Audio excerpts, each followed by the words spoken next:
સુરત શહેરના અમરોલી વિસ્તારમાં વર્ષ 2012માં બનેલા હત્યાના ગુનામાં લાંબા સમયથી ફરાર ચાલી રહેલા મુખ્ય આરોપીને આખરે સુરત ક્રાઇમ બ્રાન્ચે ઝડપી પાડ્યો છે।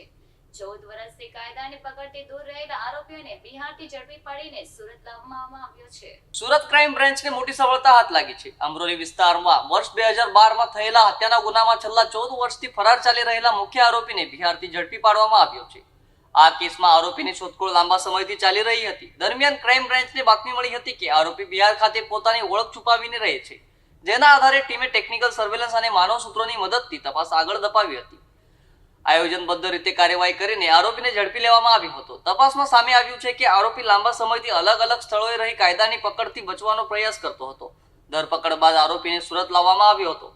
ત્યારબાદ તેની સામે કાયદેસરની કાર્યવાહી હાથ ધરવામાં આવી છે। સાથે જ ફરારી દરમિયાન આરોપીને કોઈની મદદ મળી હતી કે નહીં તે દિશામાં પણ તપાસ શરૂ કરવામાં આવી છે।